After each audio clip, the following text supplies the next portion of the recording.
দেখো আমরা খ হতে একটা মান পেয়েছি। খ হতে পাই এক্স প্লাস 1/x সমান 2√2 পেয়েছিলাম। আচ্ছা গ, তাহলে আমরা লেফট সাইড যদি করি, দেখো x⁵ প্লাস 1/x⁵। আচ্ছা, এইটাকে যদি আমরা ভাঙ্গায় নেই, দেখো x² plus 1/x² into x³ plus 1/x³ এইটা হবে। তাহলে দেখো মাইনাস এক্স প্লাস 1/x। দেখো এটা যদি আলাদা জায়গায় আমরা মান বের করি, এটা এবং এটার আলাদা জায়গায় মান বের করে নেই, তাহলে দেখো x² প্লাস 1/x², একে যদি ভাঙ্গায় লিখি তাহলে দেখো এটা a² প্লাস b² সূত্র পড়বে। a² প্লাস b² সূত্র আগেই বলেছি দুইটা সূত্র আছে, তার আমরা প্লাসের সূত্রটা বসাবো।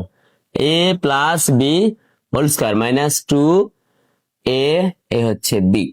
এখন এটা কাটা, দেখো এটার একটা মান পাইছিলাম কত, 2√2 তারপর স্কয়ার মাইনাস 2, এটা হচ্ছে 8 মাইনাস 2 সমান হচ্ছে কত, 6।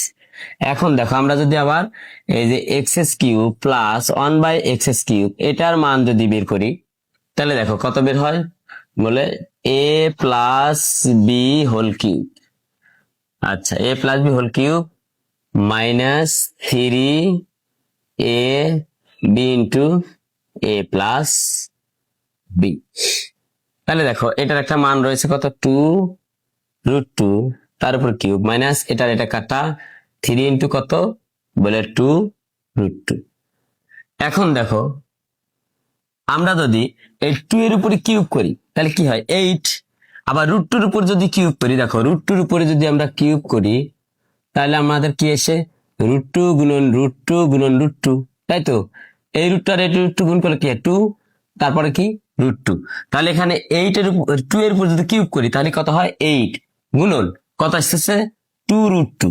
আচ্ছা, মাইনাস 3 দুগুণে 6√2 সমান 8 দুগুণে 16√2 মাইনাস 6√2, 6√2 ইকুয়াল কত, 10√2। এখন এই মানগুলো যদি আমরা এই পাশ শেষে বসায় দিই, দেখো এটা একটা মান পাইছি কত, 6 ইন্টু এখানে কত পাইছি, বলে 10√2 মাইনাস এখন এটার একটা মান আছে কত, 2√2। এখন দেখো কত, 60√2 মাইনাস 2√2 সমান তাহলে 58√2। অতএব লেফট সাইড সমান রাইট সাইড ফুট।